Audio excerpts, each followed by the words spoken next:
I was always terrified of death from as young as probably 8, maybe even younger than that. And I used to have really, really severe panic attacks about it. I would hyperventilate and start crying and just be, it was like impending doom. You know what I mean? It was that kind of feeling. I lived a long time with that fear, a very long time, up until 27, when I had my NDE, 37 weeks pregnant with my youngest son, the ultrasound tech. She said, "You do know that your baby is breech?" And I was like, "No, the doctor never said anything about that." And you think he would. A couple of days later, I ended up going into labor, and I barely made it to the hospital. He's breech, his feet are right there. He's coming out. We need to do an emergency C-section. So I was obviously scared. I remember being wheeled in. I remember them saying, count back from, whatever they do, 100 or whatever. And I remember hearing the sound of the heart monitor, beeping. And then I remember it going flat. And at the very same moment that I heard it go beep, I rose out of my body. And I was like just hovering there above. I remember seeing a body. I remember seeing the doctors. I remember seeing, everything that was going on. But I didn't at first realize that it was me that I was looking at. But I realized that it was me. And then I kind of remembered, oh, yeah, I'm, having this baby. I remember someone suddenly came and was at my side, my right side, and just took me somewhere else. There was no tunnel, there was no light, there was none of those other things that a lot of people talk about in their NDEs. It was more like here we are in the operating room, and the next minute, like literally within seconds, we're somewhere else. The only way that I can describe this place is that it was like 360 degrees. I could see all around. It was like I kind of describe it as like a movie screen that was, I could just see all around. It was like, how you have peripheral vision. This was like just even in back of me, even though I was looking forward. And I remember the screen, as I call it, it was spinning, going by very fast. And it was showing me clips of my life. It was stopping at certain points in my life. Some were good, some were not so good. Like, the way I treated people, some of those were, I don't want to get into total specifics, but just, the way I treated some people. I remember seeing my childhood dog. I saw our house that I grew up in, and my mom used to have these tulips. She loved tulips, so she always had tulips planted in the front yard. But it was different seeing them during my life review, because it was real, but it was as far as the tulips and everything, they were so much, it was just like my mom's garden, but they were just so much more vibrant.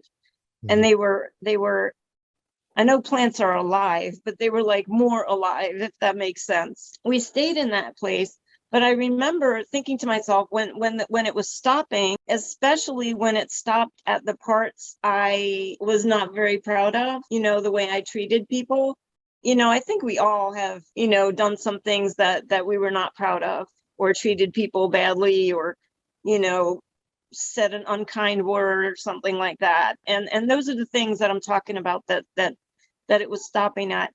For a split second, I thought to myself, I'm going to hell. And then the person that was with me, I felt them put a hand on my shoulder and tell me that I was doing okay and not to worry, that everything was going to be okay. But we don't speak like you and I are speaking. It's like the information is kind of just, it's like immediate. All you have to do is think something and the other person knows it. It's actually pretty cool. And forgiveness, oh my gosh, forgiveness is so important. I believe it's so important for our soul, for our spirit, and not only to forgive other people, but to forgive ourselves. I had a really, really hard time forgiving myself. So I've worked on that a lot. It's definitely a learning thing.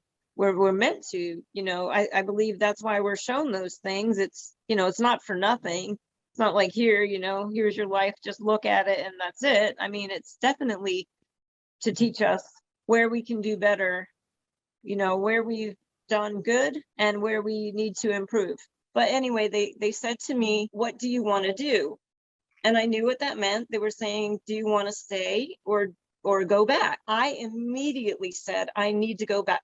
I was very happy and I was very calm and very, relaxed in that, love. But, my babies are my world. And I was like, my babies need me. I need to go back. So I was brought back to the hospital room where I saw doctors and nurses. There was probably, I would say like 6 or 7. There was a bunch of them. They were doing something. I believe that they were giving me CPR because I remember them hearing, she's not breathing, she's not breathing. At that moment, when the person asked me, what do you want to do? I was immediately shot back into my body when I said, I want to be with my babies. I just know that it really made me want to be a better person. Mm-hmm. Even though I didn't feel judged by anybody. I knew I was a goner. I had resigned myself to this existence at that point. You can read it in some of my poetry and even some of my music. I knew this day was coming. Hope that if I could get help to try to remain calm. It's important to find an inner calm fast if possible, so that we're not chemically reacting and adding to the chaos and turmoil that you're suffering. And faith is indispensable there. But that leads into what was going on immediately preceding the event itself. But I know when I picked up my phone to dial 911, it was nearly impossible. It looked like 8 phones in my hand, all overlapping each other. I told them I'm going to go and make sure my door's unlocked, because I knew I'm so critical. I don't want a single second wasted, because I want to survive. And the quicker they get to me, if they have to smash my door down, plus I have dogs, I want to make sure they're secure after I'm leaving the home with them. And I'm positive the lady said, Mr. Schweigert, please don't do that. And that's the last thing I remember.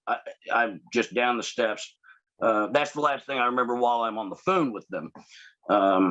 My steps go straight down probably 11 steps and then make a right angle turn. Mm-hmm. So my house is a double brick house with plaster walls. And so when I went down the steps, I think my face just went slamming straight into the plaster wall. There comes a point where it's like, okay, I know my neck's broken. I'm positive. Knew that I couldn't believe that I was awake and that I could move, first of all. Mm-hmm. But I knew that my time was very short. I knew this is it. There's no way. And then if I do survive, I'm absolutely going to be paralyzed. After the third time hitting my neck on the floor, in their hardwood floors, remember going to a place that was just completely pitch black. And the only thing that I thought was, how do I get back to the woman that I was in love with at that time and my dogs, of all things. The next thing I remember is waking up to CPR, and I was very combative, but probably only, seconds of really combative. I was gone and revived by CPR then. And I completely believe that I died on the way to the hospital, because I remember flying over the ambulance and knowing that my body was inside. You often hear people, they see the light and going through the tunnel. I love physics. To me, it was a wormhole through it. I mean, I'm not saying those folks are wrong. I think they're 100% right. I definitely saw, I didn't see a light at that point. I saw like a kaleidoscope of different color lights, but they're not like the color here.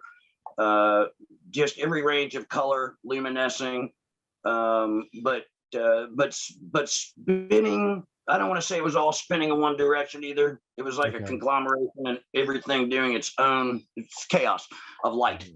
And then through a tunnel. And you know you're going through a tunnel, but everything I've read about physics and black holes, et cetera, it seems so much like I'm living through like what happens after the event horizon and stuff. And it felt like that.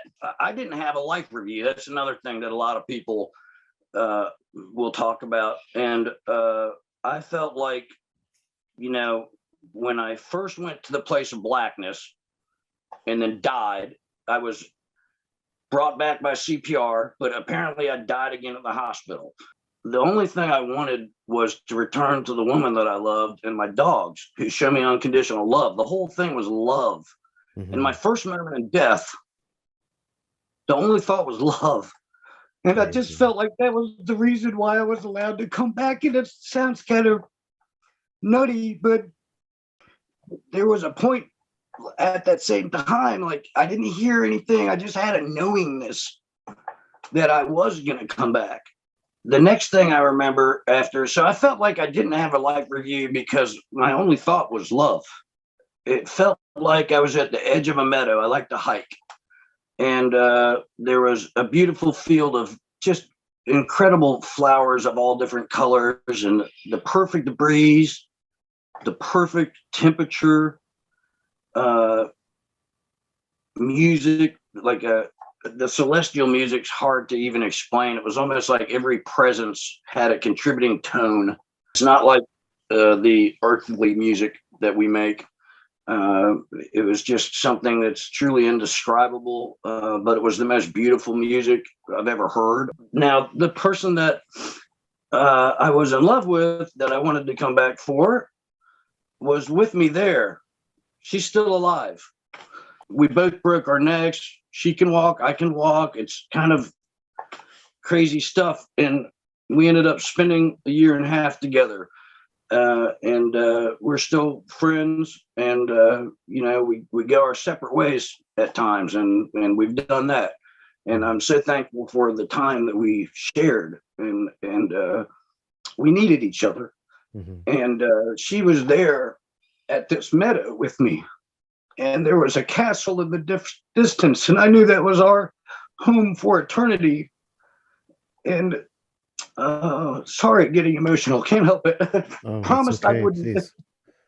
But that was one of the most beautiful things because I've been divorced twice, and I sure feel like I've had my heart ripped out quite a few times at 54, and I don't want to quit. I want to share my life with somebody. And there came a peace because I know what's waiting, you know, and that castle's whatever we make it here. And I know what's there. And I remember there came another place, there came another place where I knew I was in the presence of all that came before me and remained to stay. I totally believe people cycle back spiritually. The spirit cycles back or can ascend and stay. It depends. We each have our own journey. And I know that at that place, we were nothing physical. We were just presences. And we all had one thought and one mind. But we also had ourselves as we know ourselves today. And the amazing thing there was everything we all would desire would appear. And you would not know it different than not being physical. It seemed physical. A lot of people say they could see around them 360 degrees. That leaves you limited to like a circle around your eyes. If peripheral stops at about 180, 160, somewhere in that degrees, you know, spherical would be 360. This was like being able to see in every direction as if you could see spherically around yourself. The interesting thing is that at the Meadow, I was in body form, but light body. It's not a physical body still. It's a perfect body of energetic light is what it felt like. Absolutely no pain, absolutely no fear, absolutely no stress. There's parts of of the adventure, the journey that are perfect bliss. But at the Meadow, it just felt it was bliss. I mean, it felt like, wow, it is truly awe-inspiring. There's no words to do justice to any of this. That's the most difficult thing, is to try to relay things that are so foreign to us from what we're used to. It feels like I remember less than 1% of what I experienced, and I remember a lot compared to other folks that have NDEs. I'll tell you, I talked to one of my friends who was very interested about what happened to me from the point of view as you are interested. Some people want to hear about it, but other people are very into studying and meeting people that go through these kind of experiences. And he was one of those folks, and I couldn't articulate myself to him, and I felt like a lunatic. And, it's been very hard to just be able to put any of this into words. These things are so very real. I know they sound like pure lunacy to a person that's not experienced having a near-death experience. They're more real than real itself that we know each day through this journey of life on Earth. If I ever had doubt that I was coming back, it was just a very quick moment before there, because I didn't know how to step back into my body. And it sounds silly, but I thought to myself, well, I've always had the gift of gab, and I'll just start talking. And as soon as I started talking, I was returned. And, I have listened to other people's NDEs and everything. I didn't go slamming back into my body. It wasn't, it was just a seamless transition. I was just back. I'm laying supine. So I'm, back down on the bed, face up. And there's a nurse at the left of my left side, but they're waiting for the doctor to call my death. And so at that moment where I said, well, I'm good at talking, I'll just talk, I said, well, I guess I died. And I said it relatively quiet because I didn't want to scare them. But the nurse, she jumped and, oh my God, what do we do? And the doctor's shocked, but not as shocked as her. He says, well, I guess we have a patient again.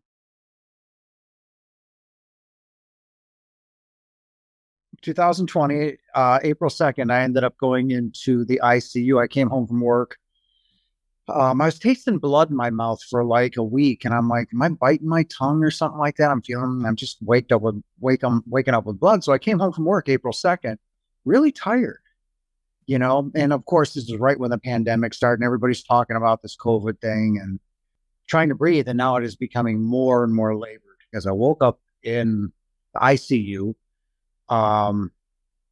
My hands and feet were strapped to the side of the bed.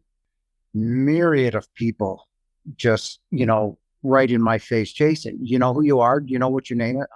I got a 2-inch tube in my mouth. I was like, I can't. Yeah, I know where clearly I'm in a hospital. Where? I don't know. And then that moment that they're all there, I'm trying to push through them and look over to the left, because as soon as I was able to was the TV set, but right there, someone was standing. I mean, it was as clear as you and I talking. I could feel it. I couldn't place it at the time, but it was our energies were, meshing and becoming one. And I'm like, I just kept staring, I could tell someone was there, but, and finally I had mustered up. I had lost 75 pounds. So I was so lethargic, and I got up onto my elbows as far as I could. And I was just shaking, and I just cried out to God, just tears flowing. And I'm just talking to this TV, like trying to. I was like, and I said, please don't let me die. Please, God, please. I said, please don't let me die. I said, I love you. And I said, I am so sorry for abandoning you and Jesus my whole life. I said, please forgive me. I love you with all my heart and all my soul. And I said, please forgive me. And in the middle of that spiel, it's like a World War II spotlight hit me. Okay. It's like a German, opened up this huge spotlight, and I was engulfed in this unconditional, warm love and light. I was no longer on the bed. I was upright at the top of the ceiling, and it happened so quickly, so smoothly that I never felt anything. I never felt a pop or a noise or anything. I was just above my body at the top of the ceiling. So now instead of looking up at the TV, I was even with the TV, still staring at it. And in that same time, when that moment happened, I could see everything around me, the whole ICU ward, where the nurses' stations were, how many rooms, there's 25 rooms in that ICU in just this donut shaped circle. And I looked out, as I was glancing outside, there were the colors, the greens, the blues, the whites, they just don't exist here. The best way to describe it is the color was alive, if that can make any sense to you at all. It was the most magnificent colors I had ever seen. I could see every blade of grass moving independently. I could see the veins in them. I could see the tree soul, every outline of bark, and how he looked. And they were so happy to see me. The grass, the trees, everything was just giving me love, and how happy they were to see me and to be with me again. And as I'm being held by God, a thought had started to formulate in my head. I said, I'm home. Not speaking with this, just it was a thought, and it came out as my voice, my everything. And I said, I'm home. But it was more out of shock because I knew I wasn't supposed to be there. I knew where it was. It was familiar. I'd been there thousands of times, and it was like putting on an old pair of shoes. You got the new pair of sneakers, you put them on, you do your things, but then, like go mow the grass, you're like, this feels so good. And it was that kind of feeling. I knew exactly where I was. I was home. And then I said, what a beautiful day to die. What a beautiful day to die. I was like, okay, I'm home. I'm going to stay home. But then, as I'm just this unconditional love is the best way to describe it. Is like, it was as warm as the sun is what I'd say, but it was like if somebody picked you up and put you in a river and put you at about 15 feet down in a decent flowing river. Right now, the water would move around us. It would hit us and it would push past us. This love, this warmth flowed right through me, through every part of my being. And there are no words to accurately describe here on earth what that love is. Unconditional, warm, all of that fails. And it doesn't do it justice. The unconditional love of being with Father, of being home. And the reason I call God Father, because in that moment of my transition, in that moment of Father answering the door when I called on him and said, it was the basic, I'm right here. I feel you. I hear you. You're not alone. It was non-judgmental. There was no judgment. And I knew I was unworthy of being in that love because I wasn't a good person my whole life. I really wasn't. I was selfish, self-centered. I did what I want, when I wanted, how I wanted. Didn't matter who you were, male, female, boy, kid, whatever. I would just walk all over you. Not all the time, but you know what I'm saying. I could have done things better. So as I'm sitting there feeling all of this, knowing that I wasn't a good person, judging myself unworthy, basically, the more Father loved me, the more God loved me. And as I continued to judge myself harshly, the more love that was bestowed upon me. And it was conveyed to me that I've done nothing wrong, nothing, that I love you. I'm right here with you. And you're never alone. You're never alone. And in that moment of being with him, that it was made clear that, he didn't care about my religion. Religion to God is immaterial and such a waste of time, so to speak, for him to think about it, because, it's a social construct that we as humans have created to make ourselves feel closer or bring us to God, when all you really have to do is say, like I do every morning, good morning, Father. I love you. Thank you for another beautiful day. I'm truly blessed. I love you. That's all he's asking, and he's not a he. That's all God is asking. Is just have a relationship with him. It doesn't have to be from a religious standpoint. Doesn't matter whether you're in the shower, on the pot, mowing the grass, grocery shopping.